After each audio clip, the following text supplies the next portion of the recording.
모든 그리스도인을 위한 영적 전쟁. 딘 셔먼 짐, 이상신 옮김.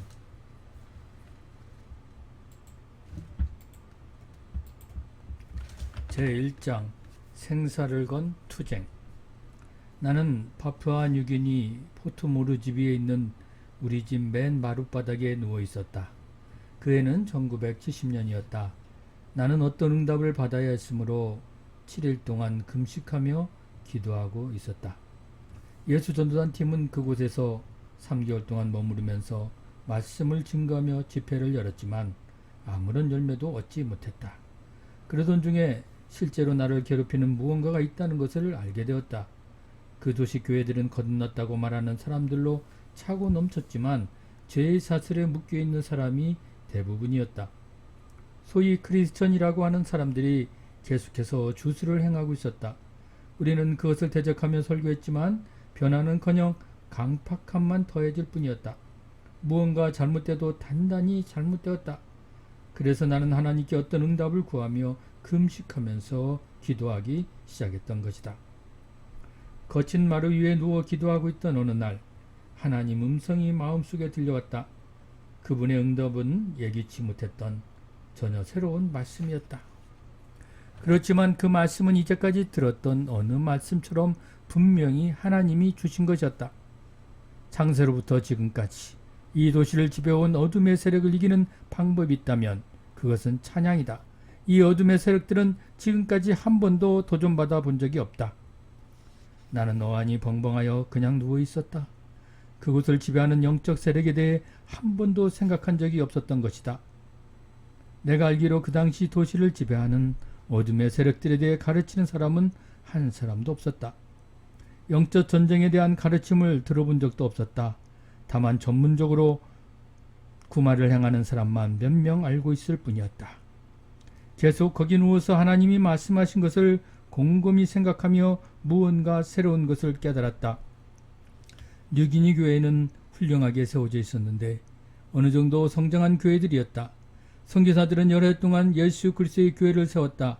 그들의 교리는 올바른 것이었으며 그들은 성경적인 신앙생활을 하였다.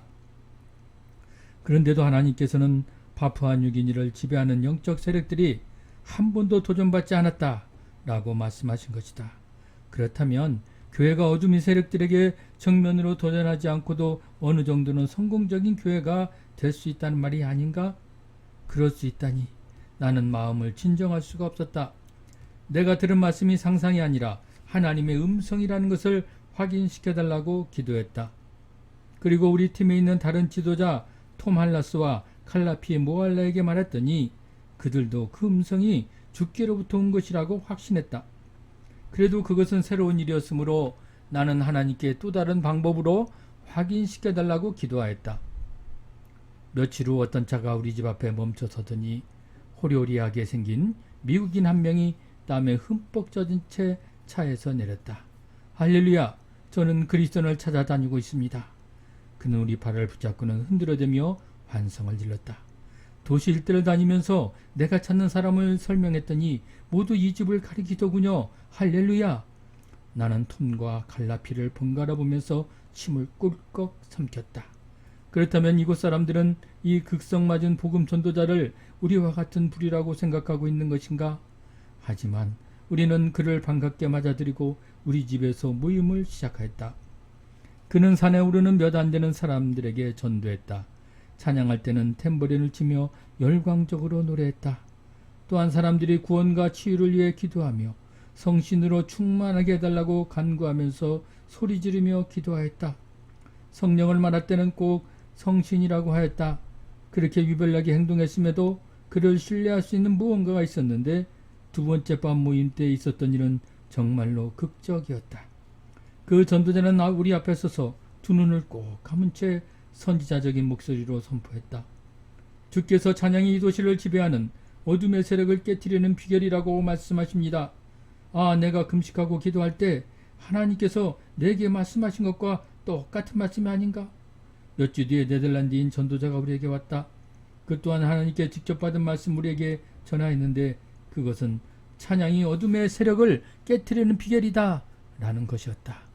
세 번째 증거는 뉴질랜드 전도자에게서, 그리고 네 번째 증거는 오스트레일리아의 전도자에게서 왔는데 모두 같은 말씀이었다. 몇 주가 채 안 되어 국적이 서로 다른 네 사람이 하나님의 말씀이라며 주께서 내게 하신 말씀과 같은 말씀을 했던 것이다.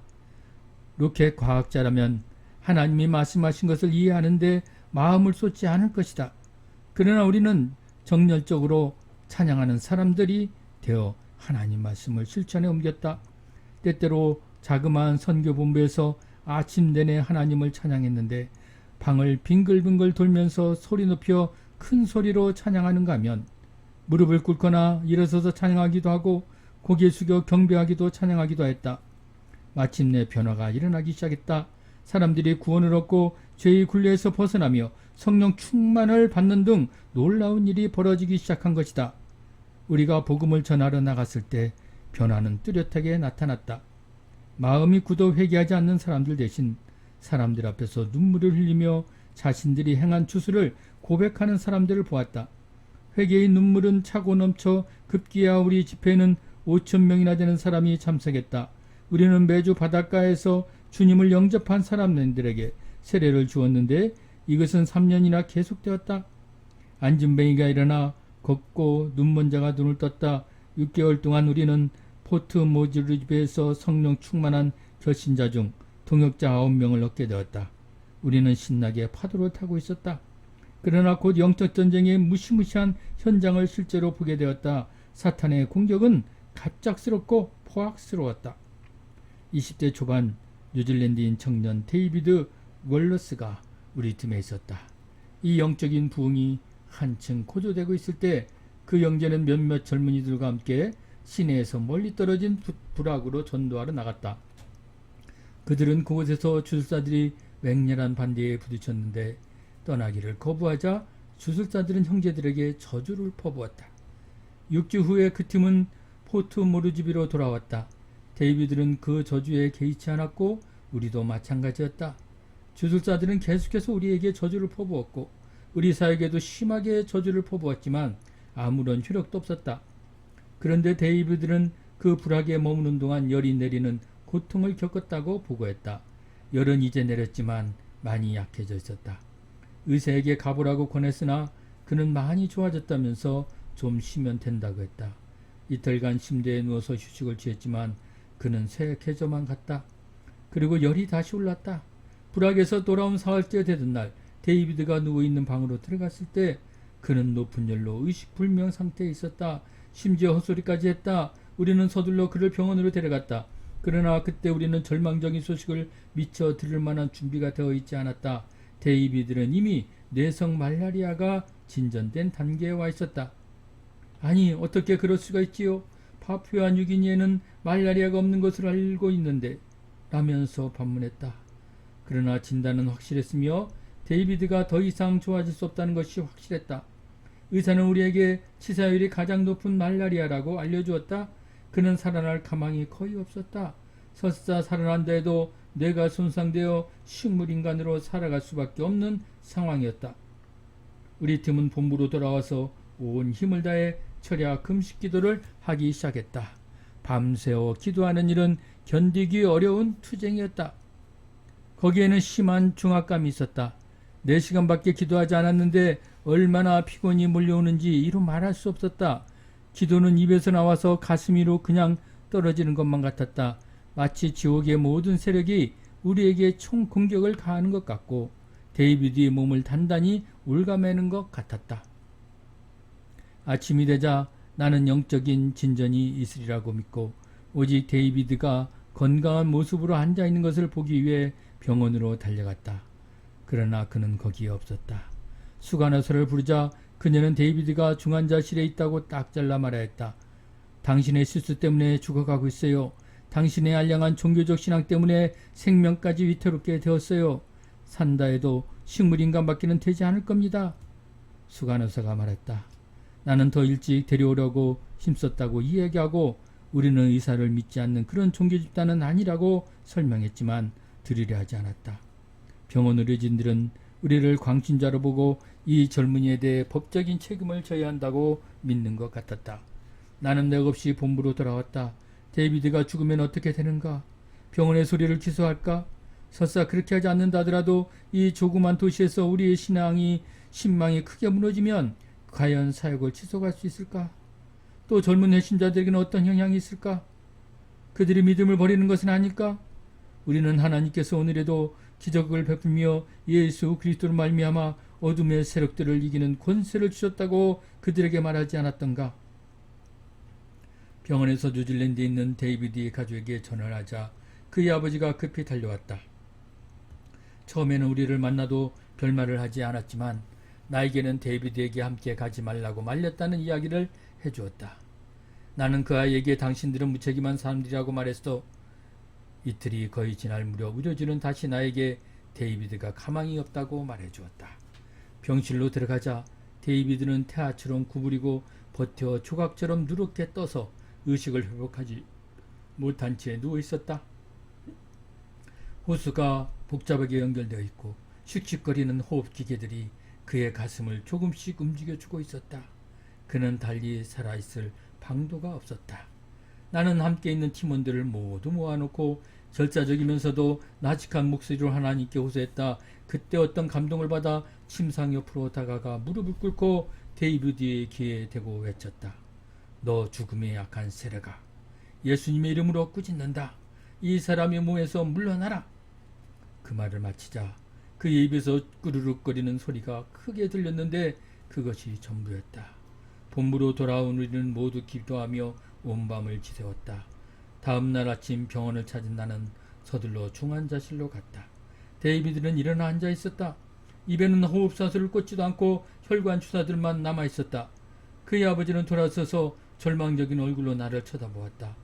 데이비드의 눈을 보니 멍한 시선을 하고 있었다. 아침 내내 여기서 그의 이름을 불렀지만 그의 아버지는 지친 듯이 말했다. 아무런 대답도 없었어요. 나는 수간 의사를 찾아서 데이비드의 상태가 어떠냐고 물었다. 악화되었어요. 그녀는 확고하게 말했다. 그렇지만 어제는 태아처럼 구부리고 누워 있었잖아요. 나는 반발했다. 그리고 오늘은 산소호흡도 없이 일어나 앉아 있고요. 좋아졌단 말이에요. 당연히 그렇게 되어야 하고 말고요. 그러나 수간 의사는 요지부동이었다. 좋아지지도 않았으며 다시는 정상으로 돌아오지 않으리라는 것이었다. 이 젊은이에게 일어난 일은 모두 우리의 과실 때문이라고 했다.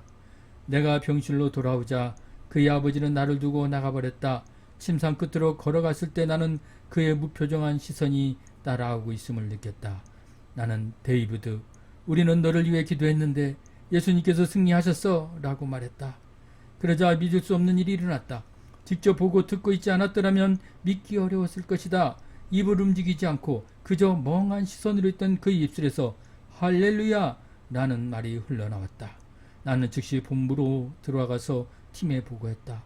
확실히 하나님께서는 우리 기도를 들으셨다. 다음날 병원에 가보니 데이비드는 중환자실에서 옮겨져 있었다. 극도로 쇠약해졌으나 분별 있게 말하고 약간의 도움을 받아 걸을 수 있었다.